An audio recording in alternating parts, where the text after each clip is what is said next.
Bonjour, bonjour et bienvenue dans le podcast Wake Up, Rise Up and Shine, le podcast qui accompagne les femmes à vivre une vie radicalement libre et choisie. Je suis Christine Levicki, coach, entrepreneur, maman et femme qui ose briller sans retenue ni délai. Je suis l'auteur de plusieurs best-sellers dont J'arrête de râler et Wake Up. Je crois profondément que nous pouvons, nous les femmes, nous construire une vie radicalement libre et choisie, bien loin des diktats, des idées reçues et des conditionnements. Je crois que non seulement nous le pouvons, mais en plus nous le devons, car nous les femmes avons un rôle à jouer pour influencer l'avenir de notre humanité. Chaque lundi, dès 6h, je vous partage une conversation avec une personne inspirante. À travers les différents épisodes, je souhaite vous aider, selon vos désirs, à avoir une famille sereine et joyeuse, un métier qui vous fait kiffer, des finances dont vous pouvez être fiers, du temps et de l'énergie pour prendre soin de vous et vous amuser, et une sexualité délicieuse et libérée. Bonne écoute!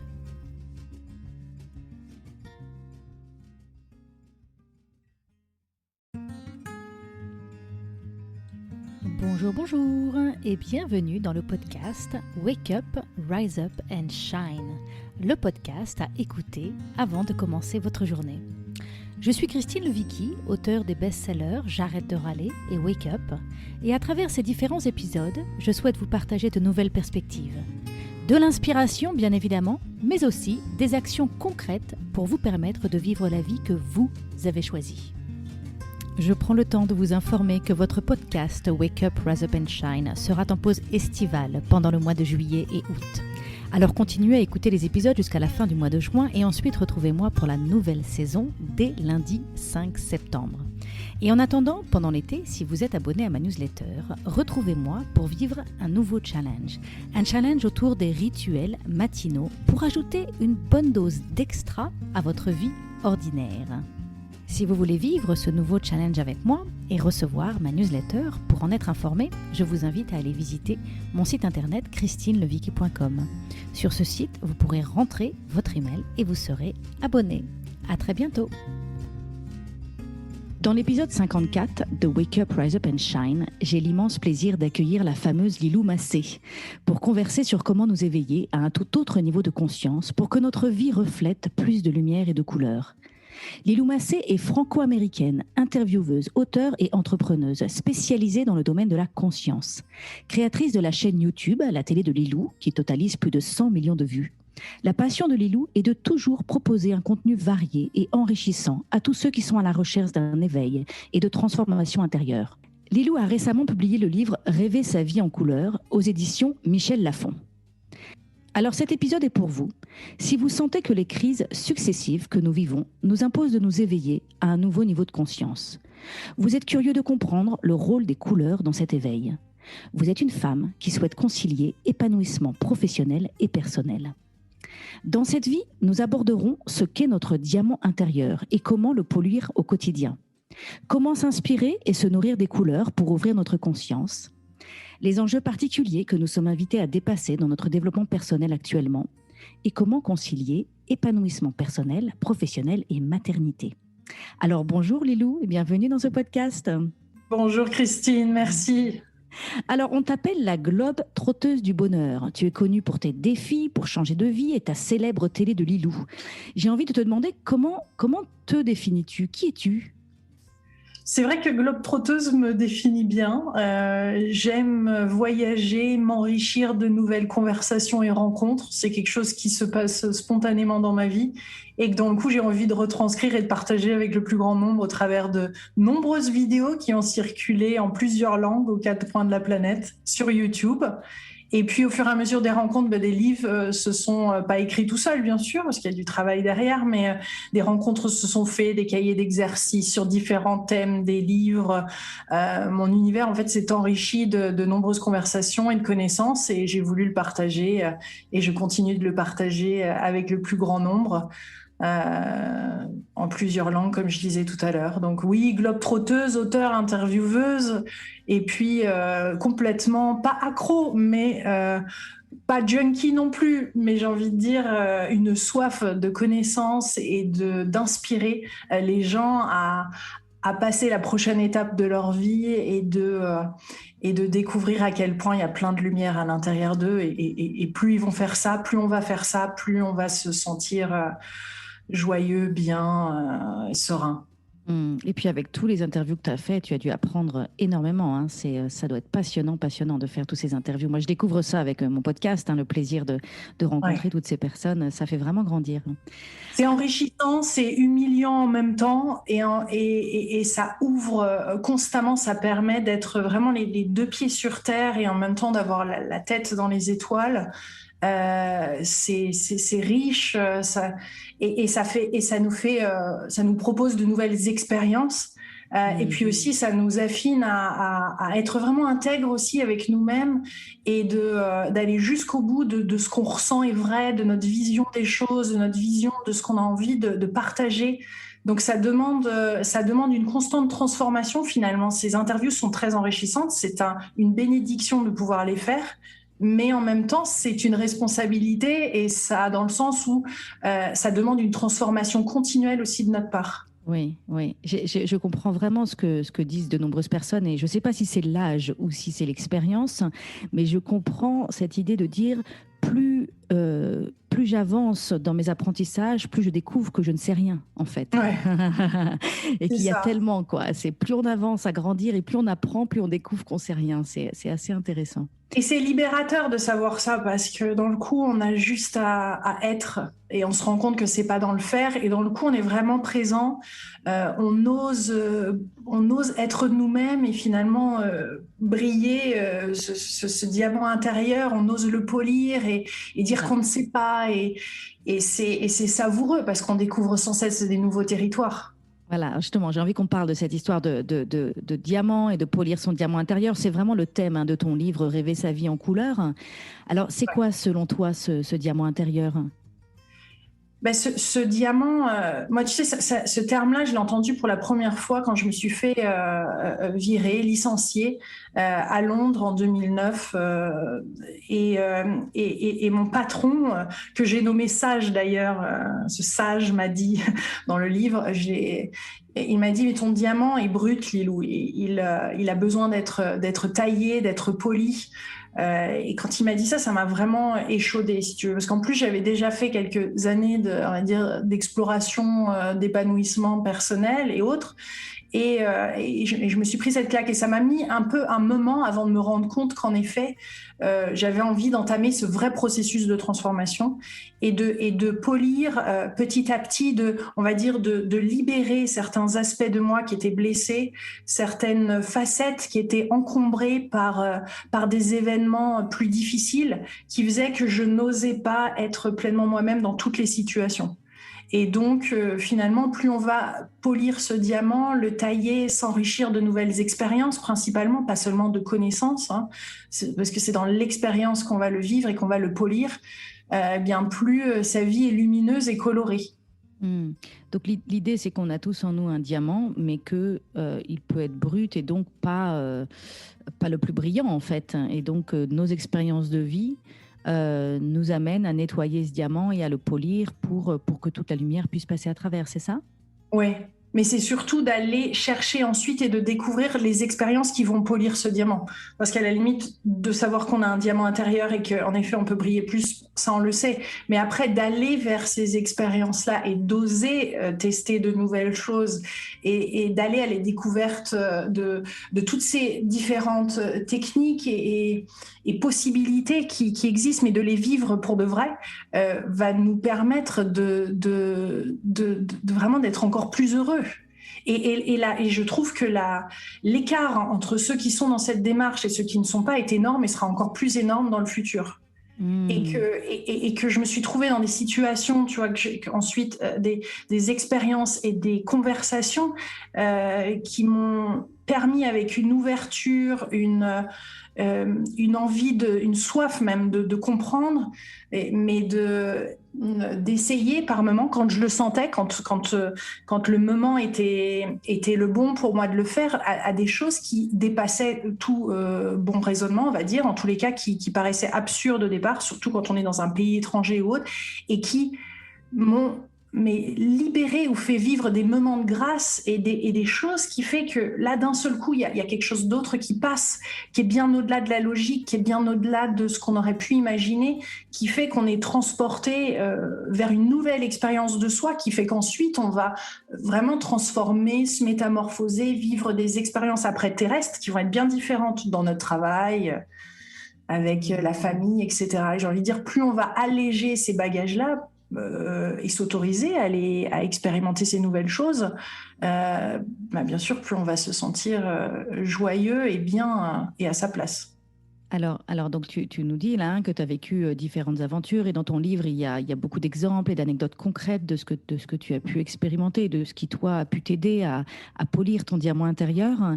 Est-ce que tu peux donner à nos auditeurs quelques pistes concrètes de par où commencer pour polir notre diamant? Alors c'est pour ça que j'ai voulu classer ça par couleur et donner comme ce grand bouquet de fleurs colorées et puis ensuite de pouvoir soi-même Voilà, se juste sentir. pour les auditeurs, voilà, dans ton livre, chaque couleur, en fait, nous offre une nouvelle porte, c'est ça, pour polir notre Ouais. diamant, une nouvelle piste, c'est ça? Chaque couleur, en fait, est un tremplin vers un nouveau monde. Chaque couleur, donc chaque chapitre est une couleur et chaque couleur nous offre une opportunité de croître, d'évoluer, d'être invoqué même, de polir son diamant. Donc à ces couleurs, j'ai associé des événements qui sont liés à cette couleur. Par exemple, le rouge. Dans le rouge, par exemple, tout au début, j'ai associé quelques événements qui ont fait monter la colère en moi, ou par exemple une perte d'emploi, un burn-out, ou même ma santé physique et les signes, tous les signes de la vie montraient que je faisais fausse route, ou en tout cas une route qui ne m'offrait pas autant de bonheur. Et ça m'a permis de redéfinir à ce moment-là ce qui était le succès pour moi, ce qui était important. Donc, si tu veux, petit à petit, au fur et à mesure des couleurs, ça se construit jusqu'à passer par le violet plus spirituel, des expériences plus spirituelles, ou le noir, ou le blanc, qui vont être jusqu'à la grâce. Donc, tu montes en crescendo, on va dire, à travers ces couleurs, d'expériences très terrestres, on va dire, où ensuite on passe au orange, où il y a cette espèce d'engagement, un engagement qui est fusionnel, qui nous propose un renouveau, où on a vraiment les deux pieds dedans dans l'expérience de vie qu'on a envie de vivre mais qu'on n'a pas osé vivre avant, jusqu'au jaune après, à découvrir cet intérieur, cette magie, cette alchimie, cet amour que l'on porte en nous, ce grand amour que l'on porte en nous, cette abondance auquel on a accès, tu vois, cette joie de vivre, c'est vraiment ce smile de la vie qui est là de toute façon, jusqu'au vert avec ce renouveau, cette renaissance, cet espoir, Tu dis dans ton livre que le vert, c'est l'antidote de la morosité ambiante. Parle-nous un peu de ça. Oui, parce qu'on le sent, on a envie avec ces crises sanitaires successives d'aller vers la nature, de se ressourcer, de changer de lieu de vie. En fait, le vert nous incite à redéfinir finalement ce qui est bon pour nous, ce dont on a besoin, ce qui nous correspond aujourd'hui. Et grâce à ces crises-là, on change de lieu de vie, on va changer de travail. Il y a comme un basculement déjà qui se fait, mais où on retrouve notre ressource, où la nature retrouve vraiment sa vraie place. Et le vert, bon, en spiritualité, c'est bien sûr l'ouverture de cœur. Donc cette ouverture de cœur qui est complètement liée à l'éveil. On peut pas s'éveiller sans cette ouverture de cœur qui est liée également. Donc tu vois, c'est comme ça qu'au fur et à mesure, au travers de ces couleurs, j'ai pu faire passer des messages qui nous permettent de changer, de basculer, de s'ouvrir, d'avoir une nouvelle ouverture de conscience. Parce que bien sûr, à travers la nature, il y a là, rien que là, il y a une ressource gigantesque d'apaisement, de sérénité, comme je disais tout à l'heure, de retrouver ses valeurs, presque de se réinventer. Donc à chaque couleur, en fait, tu as associé des émotions ou des états de conscience et tu nous inspires, tu nous aides en fait à s'appuyer sur les couleurs et à se souvenir des couleurs pour se souvenir de différentes portes d'accès Ouais. de différents moyens d'avancer sur ce chemin pour polir notre diamant Oui. intérieur. Et tu as fait le choix. Jusqu'à passer à l'indigo et au violet avec des dimensions qui deviennent, au travers des couleurs de l'arc-en-ciel, de plus en plus, bien sûr, spirituelles et ouvertes, avec des contradictions qu'on peut vivre, des moments compliqués à décider, ou à voir que finalement l'univers a beaucoup d'humour et des fois s'exprime d'une manière un petit peu, c'est assez surprenant hein, quand on va vivre ces moments d'éveil, comment ça peut nous tomber dessus. Et en fait, j'avais envie de partager ces moments qui ont pu contribuer à mon éveil, pour donner encore plus envie d'expérimenter de nouvelles choses. Donc, quand je parle humour de l'éveil à travers la couleur violette, clairement, lors d'un voyage en Mexique, je me retrouve avec j'étais très très négative. Je me retrouve à faire ce voyage au Mexique en 2012 avec ma mère. Je me retrouve dans une négativité la plus totale depuis plusieurs jours. Je ne sais pas ce qui m'arrive et je finis par demander aux anges de l'aide parce que clairement j'arrivais pas à trouver une solution. J'avais tout essayé. Et juste à ce moment-là, en sortant de ma chambre d'hôtel où je m'étais adressée aux anges, je tombe sur un groupe de personnes qui partaient justement aller voir un chaman, les abuelos au Mexique, les grands-pères qui soignent. Et je me retrouve chez ce guérisseur avec un bandana sur la tête, torse nu, toutes les statues autour des divinités autour de lui, et qui me fouette avec les feuilles de son jardin, tu vois, pour exorciser, ou je ne sais pas ce qu'il a fait ce jour-là, mais en tous les cas, je suis ressortie de chez lui et vraiment en pouvant, j'entendais de nouveau les oiseaux, je revoyais le ciel bleu, je redevenais, j'ai envie de dire, humaine et non plus avec ce nuage noir au-dessus de la tête. Et il y a des choses comme ça qui paraissent absolument hallucinantes qu'on va vivre, mais tant qu'on a, et c'est ça qui me tenait à cœur aussi, c'est comment choisir en fait ces expériences, tu vois. Comment les déterminer si elles sont bonnes et justes pour nous de les vivre, parce que rationnellement, des fois, elles n'ont pas de sens. Oui, on résiste, on a beaucoup notre rationnel parfois nous sabote hein, en fait. Hein. On vit tellement dans une société qui a valorisé le rationnel, le logique, le concret, le réel. Et j'ai rien contre ça. Moi, je suis une femme je suis une femme très ancrée sur terre et très ancrée sur l'action, sur le concret, sur le matériel. Enfin, donc c'est pas forcément négatif, hein.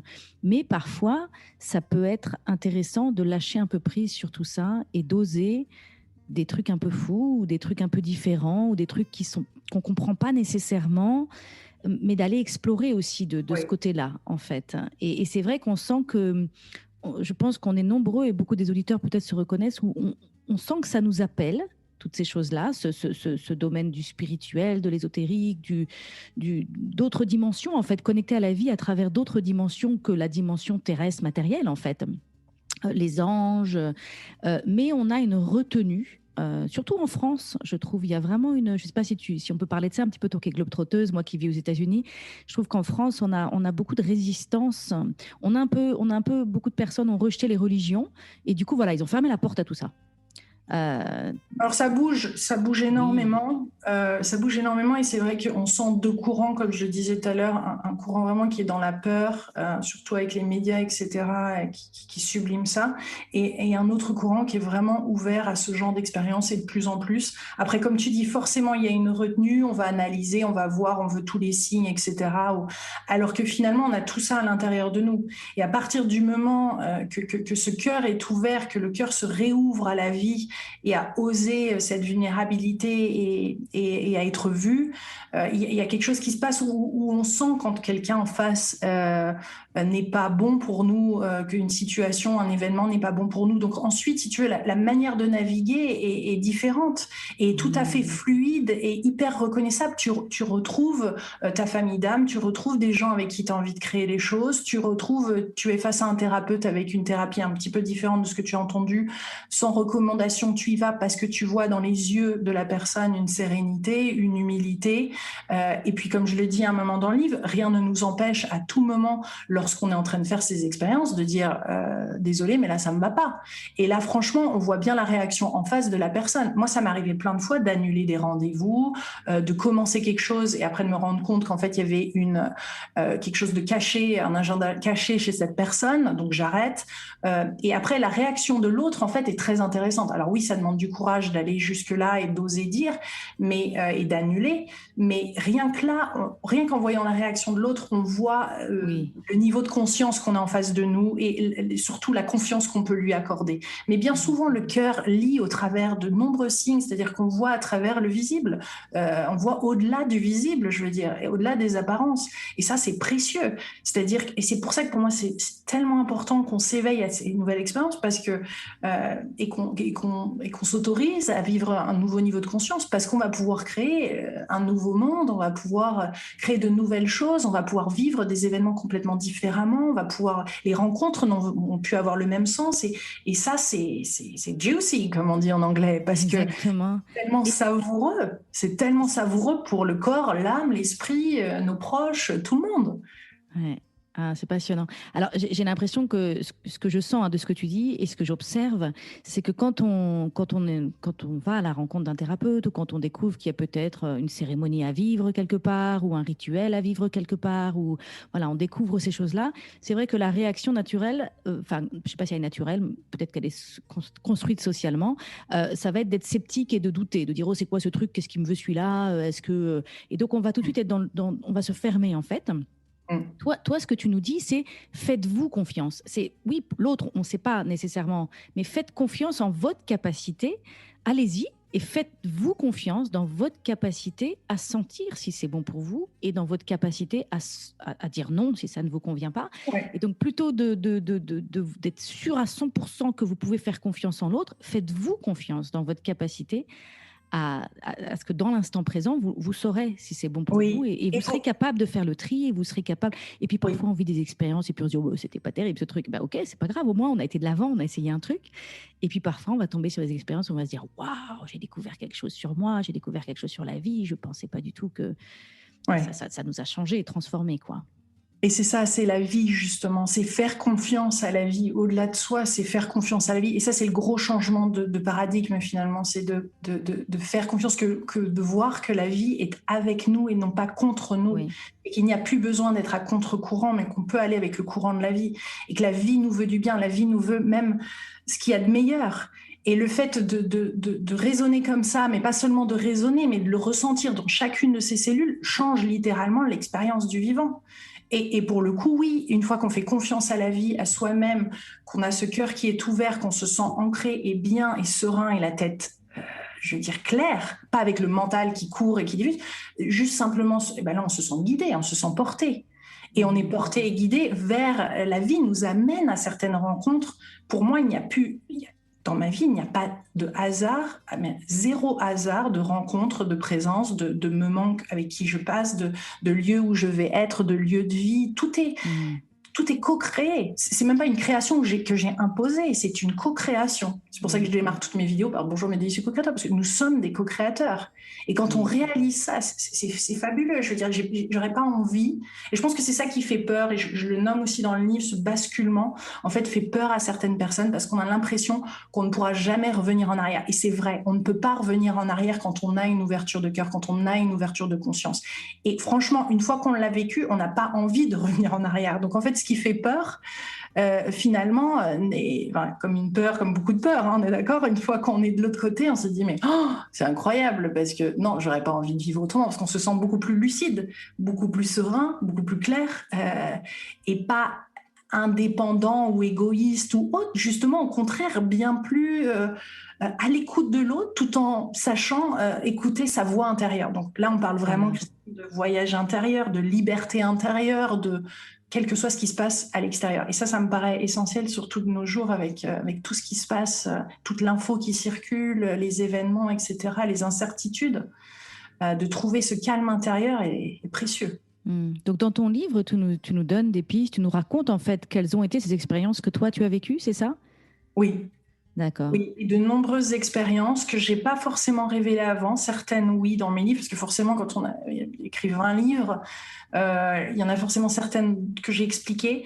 Mais il y a eu comme, je dois avouer que dans mes autres livres, surtout dans la collection Il Semblait, il y a certaines parties, il y a une petite partie que j'ai pas osé dire, parce que c'était je vois sur le livre sur l'argent, par exemple, J'ai pas d'argent et ça me plaît, qui était mon deuxième livre, après J'ai perdu mon job et ça me plaît, où je parle de cette abondance. Il y a une partie où j'ai passé un coup de fil et j'ai pas osé l'avouer, j'ai pas osé en parler dans mon livre, alors que c'est vraiment l'expérience ultime et le petit truc final qui a fait que, après avoir passé ce coup de fil, mes bras sont partis en croix, ma tête en arrière, ma bouche est ouverte et j'ai reçu dans chacune de mes cellules comme un reset, renaissance, libération, et j'étais plus la même femme après derrière. Donc c'est justement, ça m'intéressait qu'on parle de ça. Donc tu as écrit tous ces livres, hein, je n'ai pas d'argent et ça me plaît, j'ai perdu mon job et ça me plaît, j'ai dit oui et ça me plaît, et d'autres, enfin il y a toute la série des ça me plaît, et puis tu as aussi toute la série des défis des 100 jours, Ouais. vivre une vie extraordinaire, vivre la magie au quotidien, développer son intuition. Donc, et donc, c'est ça qui m'intéresse, c'est qu'est-ce qui est nouveau dans ce livre, en fait. Donc ce nouveau livre-là que tu viens d'écrire, qu'est-ce qui est nouveau, où est-ce que tu vas plus loin, et qu'est-ce que tu révèles justement que tu n'as pas révélé dans les livres précédents? Mais ce qui est nouveau, c'est que c'est un condensé, c'est comme un condensé vitaminé et coloré de tous les autres, mais en allant plus loin parce il y a encore plus de déclic d'intimité et de profondeur. C'est-à-dire que chaque éditeur aussi t'amène une clé pour aller chercher quelque chose de nouveau. Et ce livre-là m'a été proposé par Michel Lafon, qui est un très bon éditeur, et j'ai été très bien accompagnée. Et donc, du coup, ils m'ont posé des questions et fait réaliser. Donc, j'ai vécu comme un accouchement renaissance. On dit souvent qu'un éditeur est une sage-femme, mais c'est ça, quoi. Ça a été pas violent à un moment, mais ça a été très difficile. J'ai dû faire le deuil, une fois de plus, d'une partie de moi pour me permettre d'accéder encore plus à cette vulnérabilité et intimité. On me connaît pour être authentique, vulnérable, oser dire les choses. Mais véritablement, il y a une partie de moi qui retient, comme nous tous, une partie de l'info qui, pour nous, est inavouable.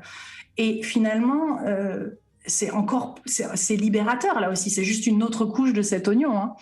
Et donc dans ce livre, si tu veux, le fait d'aller rapidement sur les anecdotes, le rythme entre les anecdotes et l'enseignement, et la position aussi dans laquelle je me trouve à pouvoir aussi contempler, regarder en arrière et voir et pouvoir recevoir tout ce que j'ai pu en effet et accepter, hein, d'avoir vécu ces expériences et ces connaissances et d'avoir rencontré tous ces gens, de l'assumer pleinement, en fait, d'assumer pleinement ma lumière, me permet de transmettre ça à travers ce livre.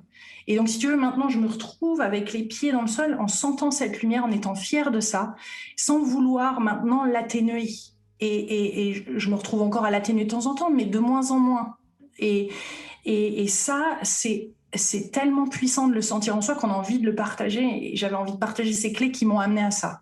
Donc c'est plus direct, c'est plus punchy, c'est plus comment dire, on comprend mieux avec l'éditeur. Ils m'ont fait travailler jusqu'à temps que ça soit très clair, même au niveau de tous les termes. Donc quelqu'un qui a fait ce voyage ou quelqu'un qui ne l'a pas fait, quel que soit l'endroit où on est dans cet éveil, qui est finalement, on est d'accord, sans fin, on s'y retrouve et on vit un basculement.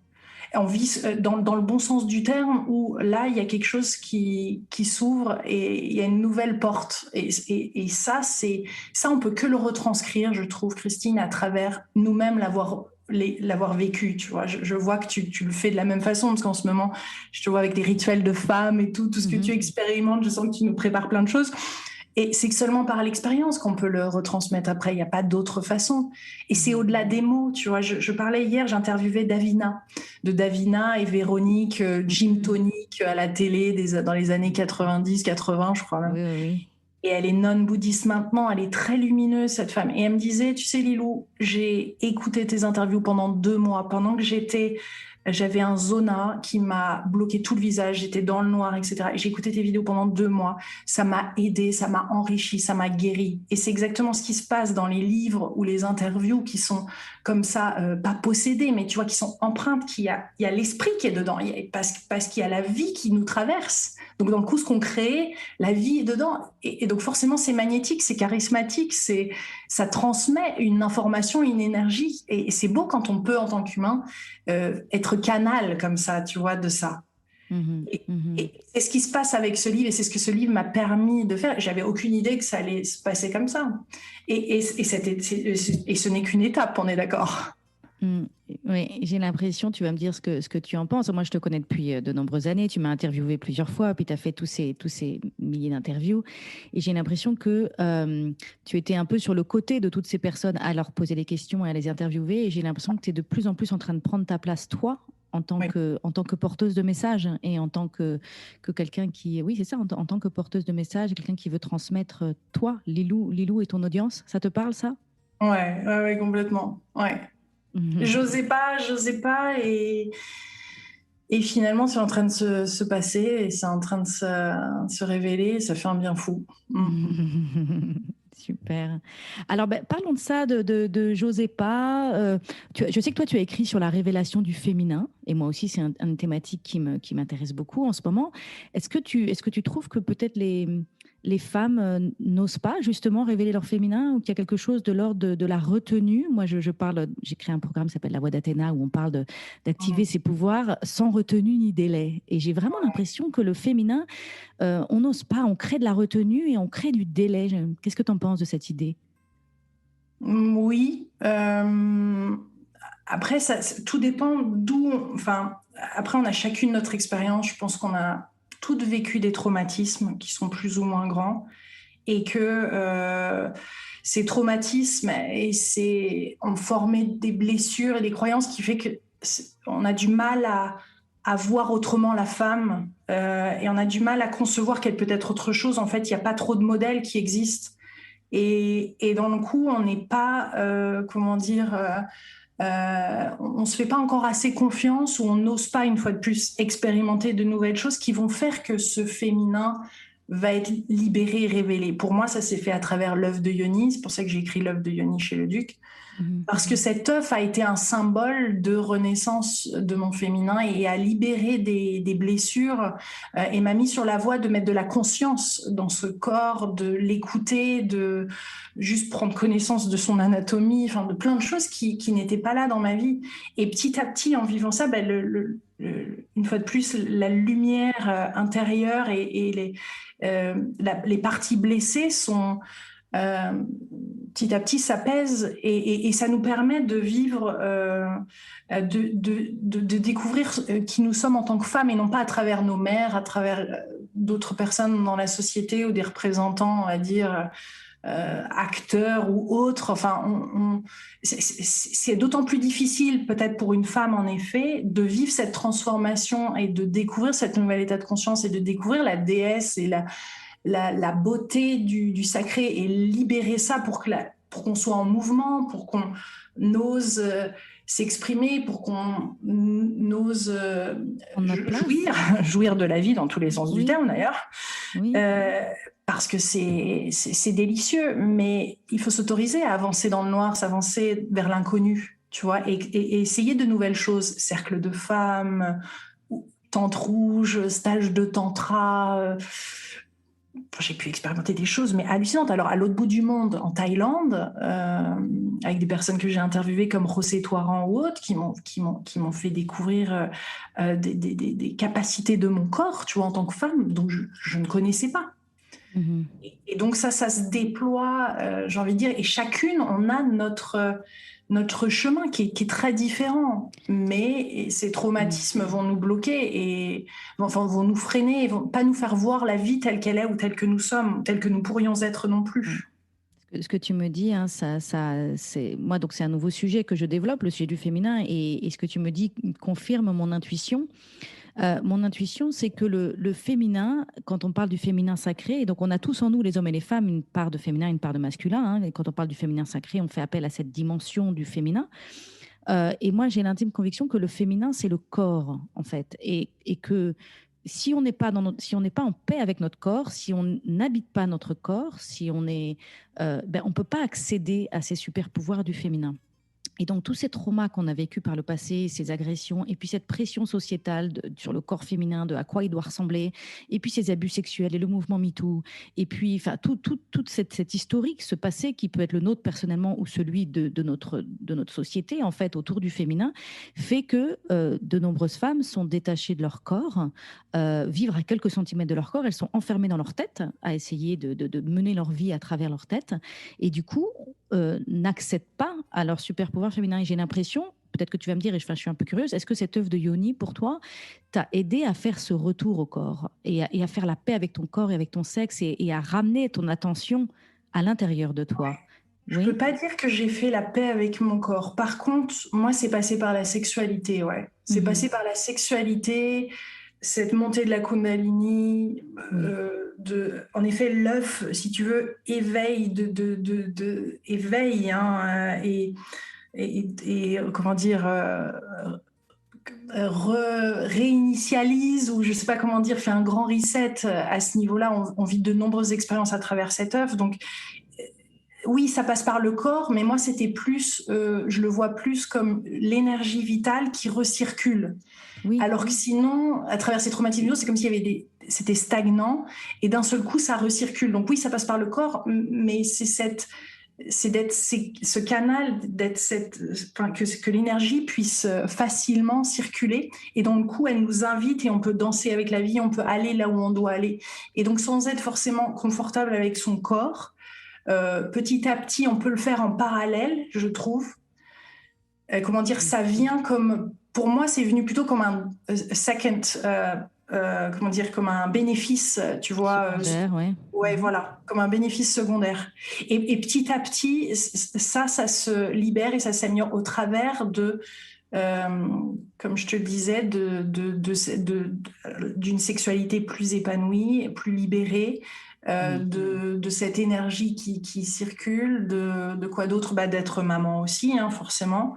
On va en parler de ça, oui, on va en parler de ça. Donc, d'accoucher de soi-même, mais aussi de toutes ces autres expériences. Moi, ce qui m'a aussi aidée, c'est simplement aussi dans d'autres vies, d'aller voir d'autres vies, d'aller sans faire un focus dessus. Hein, je suis pas pour complètement s'immerger là-dedans et faire que ça.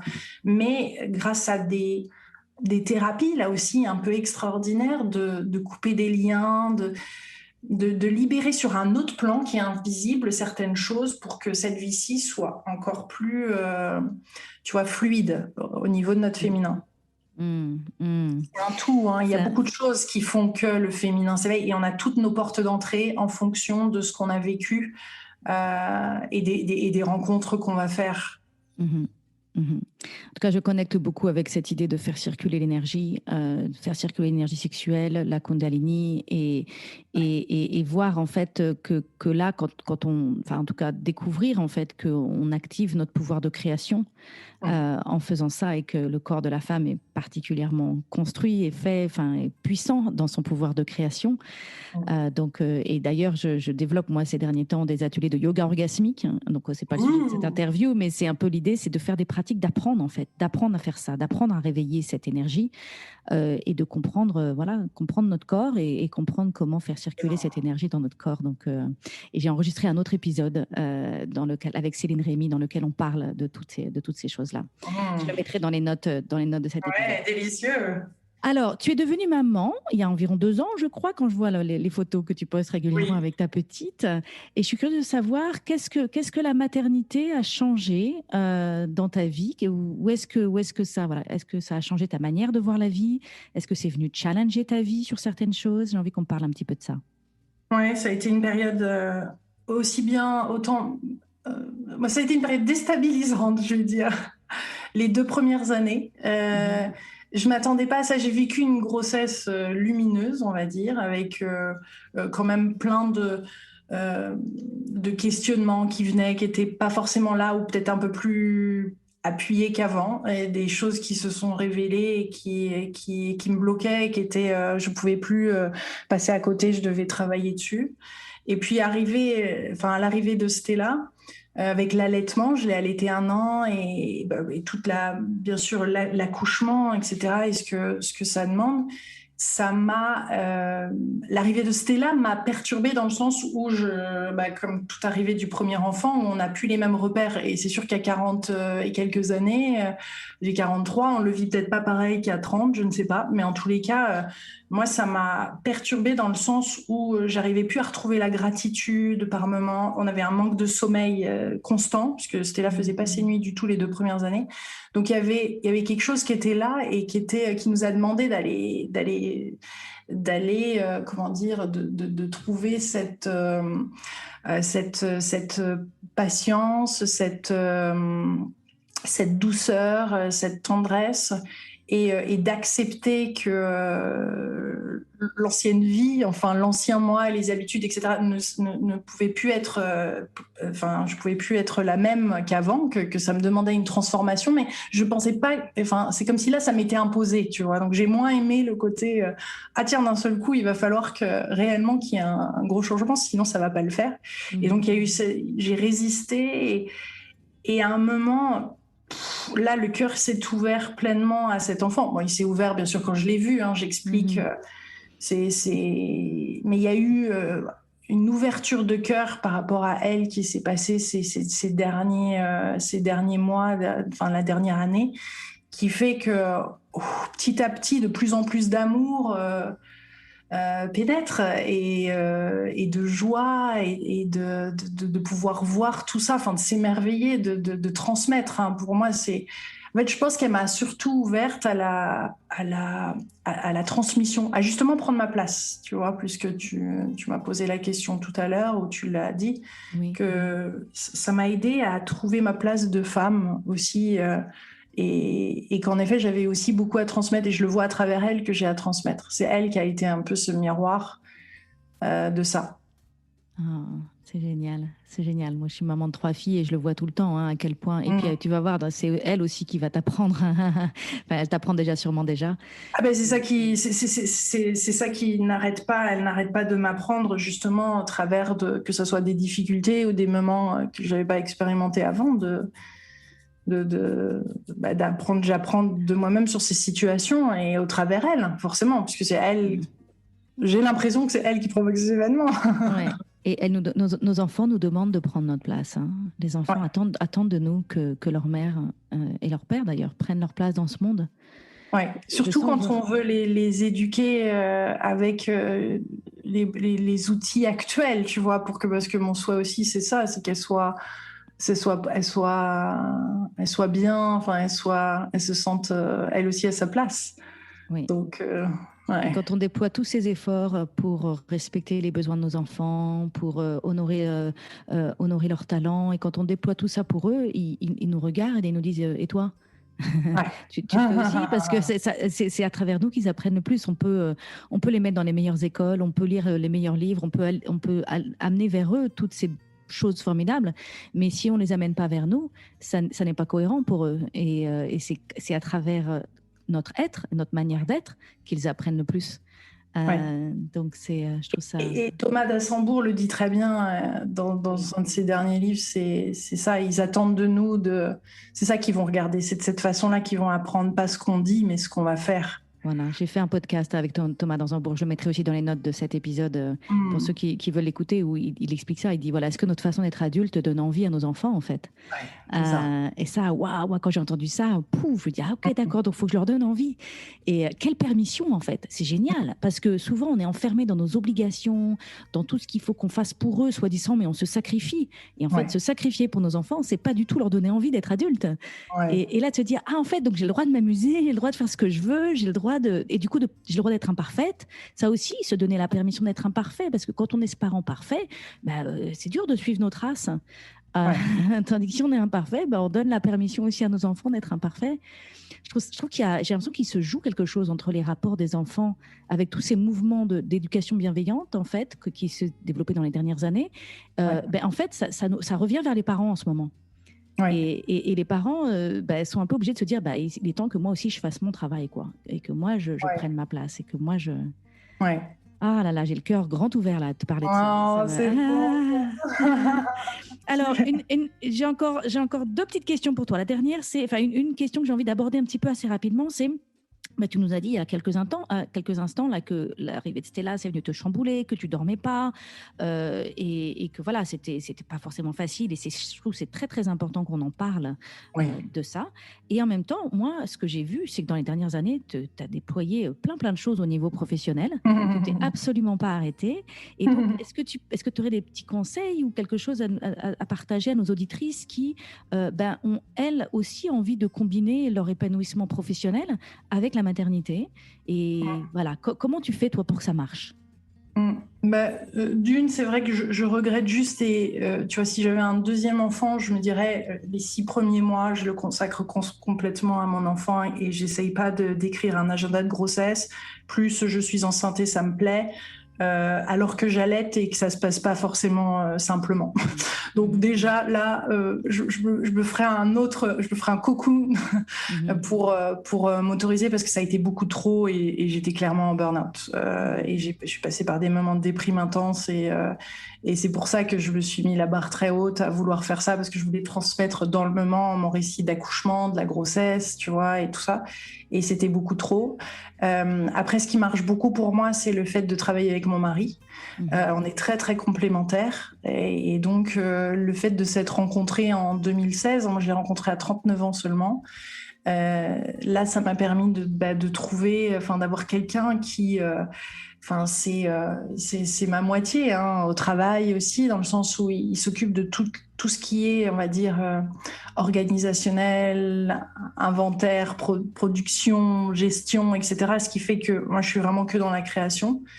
Voilà. Donc, ce que j'entends pour les personnes qui peut-être pourraient pas travailler avec leur mari, mais l'idée en tout cas, c'est de pas être seule et d'avoir des compétences complémentaires déléguées en fait, avoir d'autres personnes autour qui sont très bons à ce qu'ils font, et du coup, nous, on n'a pas besoin d'être tout. On a juste besoin d'être à notre place. Au-delà de ça, Christine, je pense que ce que je voulais dire, c'est surtout qu'avec les temps actuels, on est de plus en plus amené, quand on est sur ce chemin, quand on commence à vouloir travailler sur son féminin sacré, etc., à rencontrer son partenaire, ou il se révèle à travers le partenaire qu'on a actuellement, pour former un couple et vivre une mission pas commune, pas forcément, mais qui va dans un même sens, même professionnel. Moi, c'est une intuition, c'est une sensation, et je le vois et je le constate aussi de plus en plus autour de moi, que de nouveaux couples se forment, où il y a une réinvention des deux ou de l'un, mais il y a quelque chose qui se passe qui fait qu'il y a quelque chose qui avance dans ce sens-là. Donc, je veux véritablement dire que si, en couple, et parce que c'est pas du tout la même dynamique avec quelqu'un d'autre, et de se faire aider, parce que ça fait longtemps que moi j'ai pu accéder à cette aide, hein, mais ce qui a vraiment fait le tremplin et le changement, c'est d'avoir rencontré mon mari et de rapidement même... Bon, il m'a proposé en mariage au bout de 2 mois, et au bout de 4, même pas, on crée une entreprise ensemble. Donc, ça me parle beaucoup ce que tu dis, ton intuition, je pense, me touche. Ce qu'elle révèle quelque chose que c'est marrant, j'arrête pas de dire à mon mari, je sens qu'on a quelque chose à faire ensemble, tu veux pas travailler avec moi?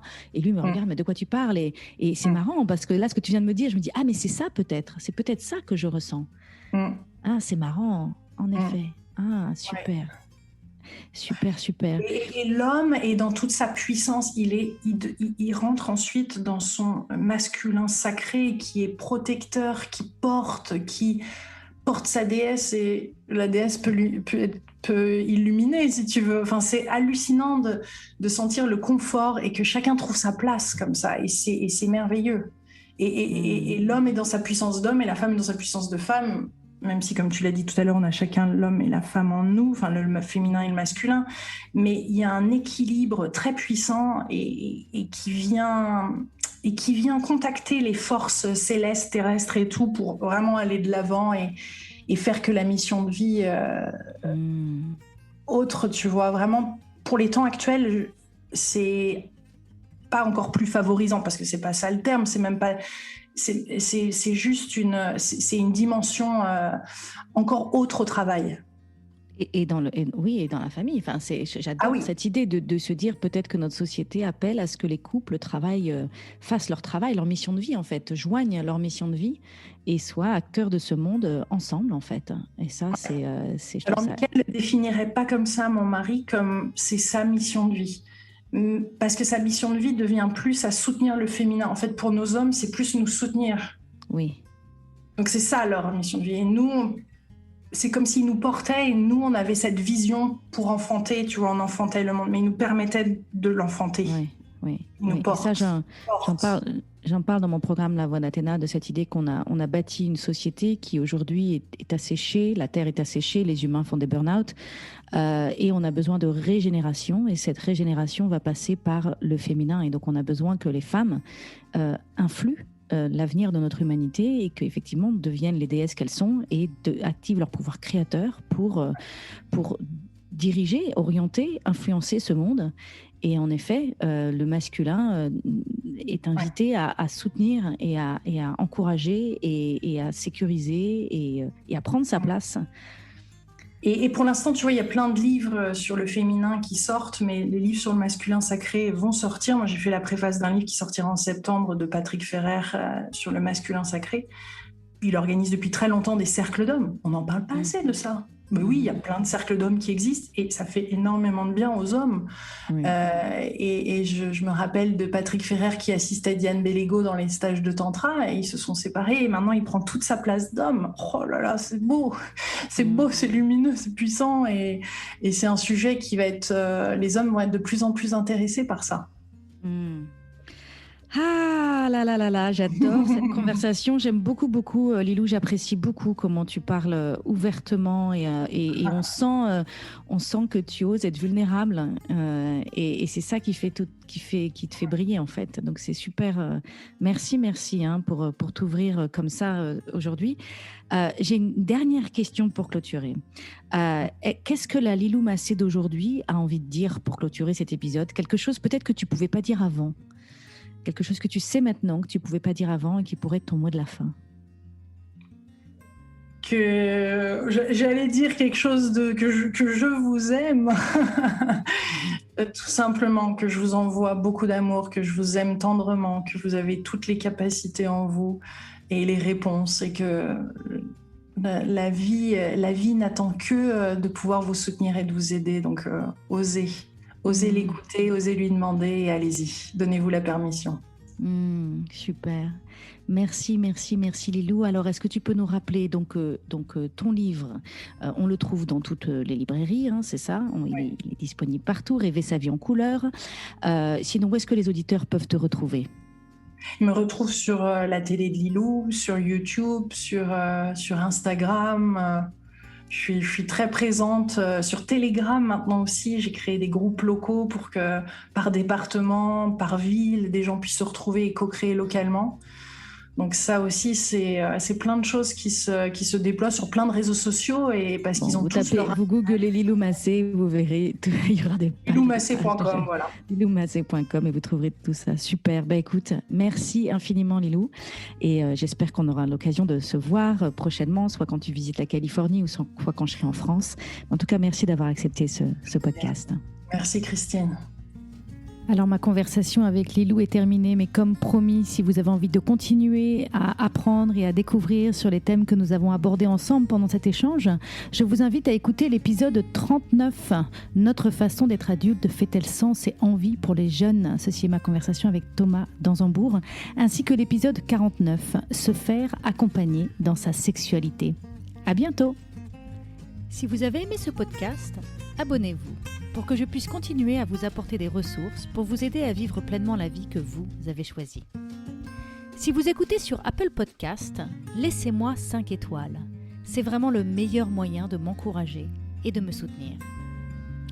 Et si vous avez envie d'aller plus loin, j'ai créé pour vous un programme vidéo gratuit sur 5 jours pour vous aider à ne plus vivre votre vie à moitié endormie. Vous pourrez le trouver sur mon site internet www.christinelevicky.com. À bientôt pour un autre épisode à écouter avant de commencer votre journée.